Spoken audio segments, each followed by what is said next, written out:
Hello, welcome everyone. My name's Jeff Glidden.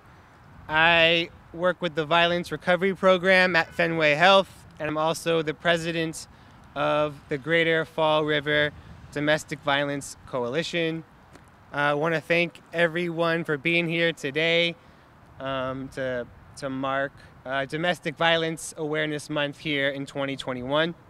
Thank you especially to all of our coalition members and also to the mayor and the DA for being here today. That means a lot. I'm going to say a few words. I'm going to let the mayor say a few things and also give the DA the opportunity to say something. And then we'll have a few of our members kind of read the proclamation out loud together today. And then we'll raise our flag. So we'll keep it short and sweet. I'll let you get out of the chilly cold today. Just wanted to say, in case people don't know the history, that Domestic Violence Awareness Month actually started in 1987 as a way to support survivors and connect those working to end domestic violence. You know, for me, when I think about this month, I immediately think of survivors and victims and the folks that we work with, women and men and trans and non-binary folks, and also children. I think about folks that are alone, in isolation, that are waiting for help, that are waiting to be believed. But I also think about so many survivors and their strength, their willpower, their ability to persevere and to love themselves and others. And we're here today because of all of you, and we see you, and we believe you. And I also want to say I think of survivors, but also all the awesome folks in this community that are doing this work to end domestic violence. And we're also here because of you.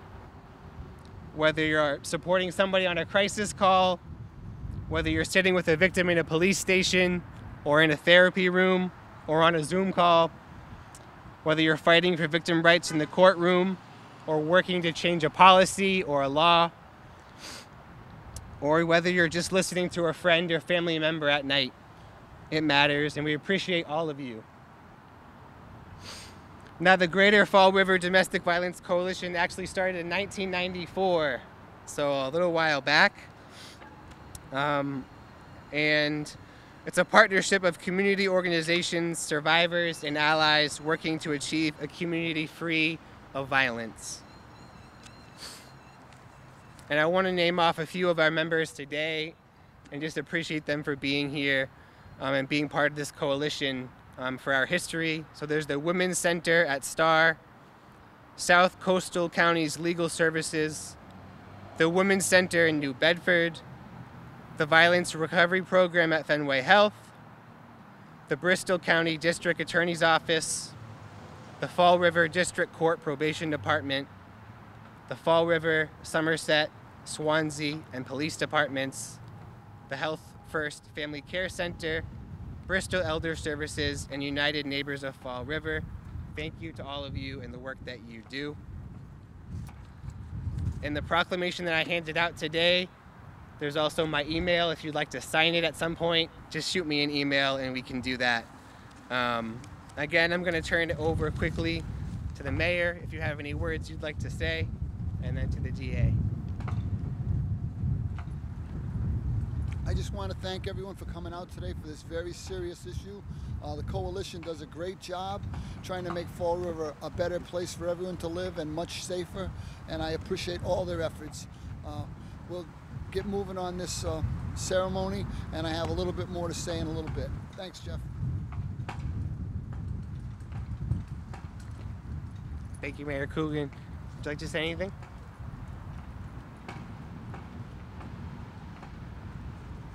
Thank you, Jeff. This Domestic Violence Awareness Month is particularly important this year given the implications of the pandemic the last year and a half, which has made it very difficult for domestic violence victims. This has been a priority of mine, prosecuting domestic violence victims, trying to keep vulnerable victims safe, including children and women, anybody impacted by domestic violence. So we will continue to make it a priority. It can't be successful or make a difference without the work of partnerships of many of the people here today. So I want to thank you for your efforts, and particularly important this month with the isolation that people have felt. Thank you.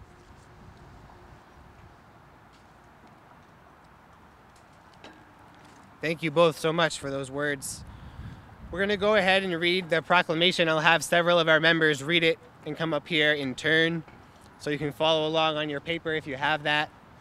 And I'm going to start it off, and then we'll kick it off to Mary Beth.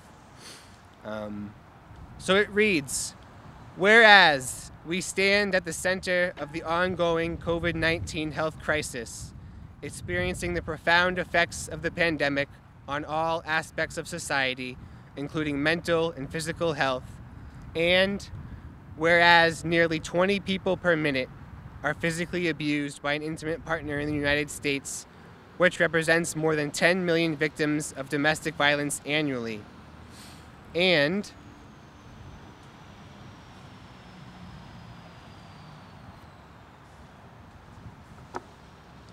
whereas during the first 2 months of the COVID-19 pandemic, state-mandated lockdowns, domestic violence calls for service increased by 9.7%, increasing the already high number of domestic violence service calls across the United States by an additional 1,330 calls per day.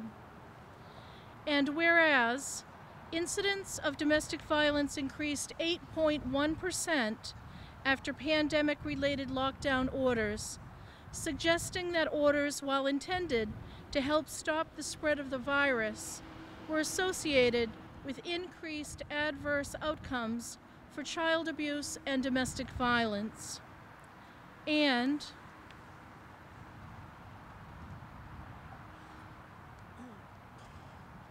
whereas domestic violence is understood to be a problem that is exacerbated by increased confinement with abusive partners, social isolation from support systems, increased unemployment, stress associated with childcare, financial insecurity, and increased use of alcohol and other substances, and whereas domestic violence most egregiously impacts the vulnerable and marginalized people in our community, including Black, Indigenous, and people of color, immigrants, the elderly, the economically disenfranchised, LGBTQ folks, women and children, and those with mental or physical disabilities.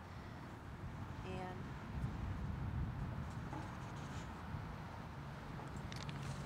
whereas the social and political safety nets put in place at the start of COVID-19 to aid the public economically, emotionally, and physically are currently disassembling, leaving these minority communities in a state of heightened vulnerability.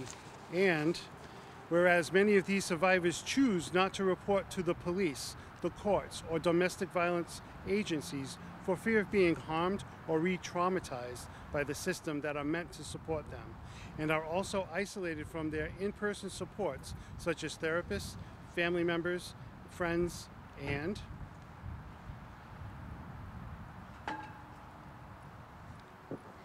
whereas we recognize that a coordinated community effort can prevent and abate the pattern of domestic violence, and that all our citizens deserve to live in a city that is dedicated to their well-being and safety. And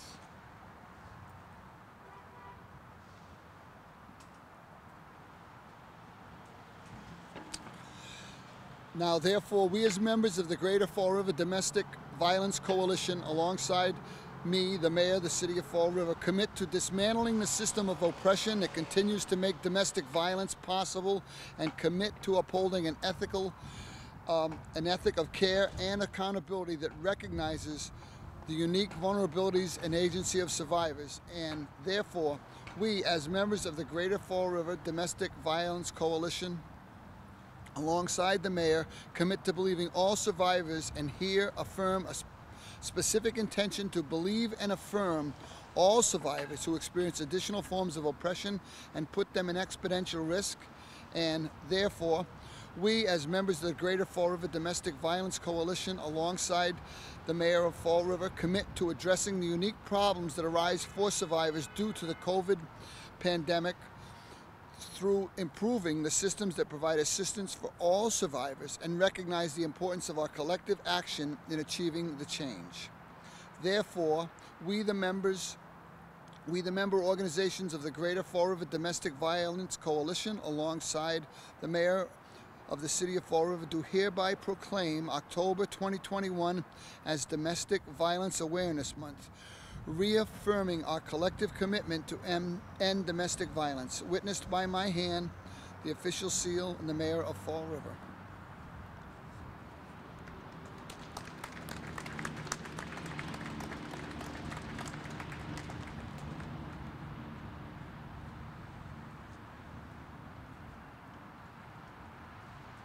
Thank you, everyone. I know State Rep Carol Viola is also here and maybe wanted to say a couple words. Thank you.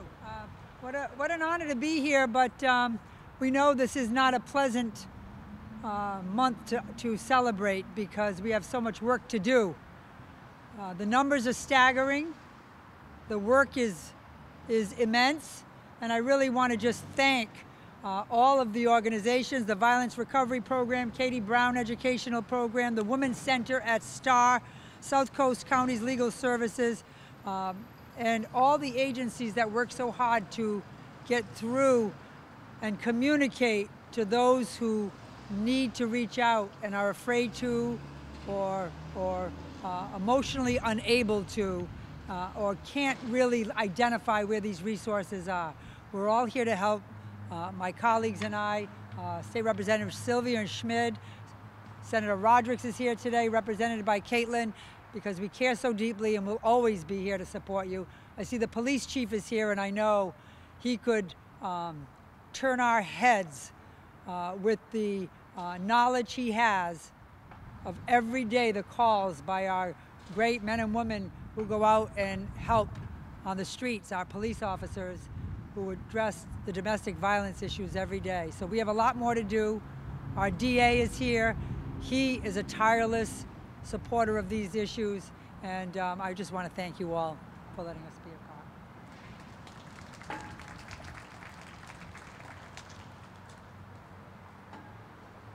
Thank you all so much for those words and for being here today. I'm going to do my best to raise the flag.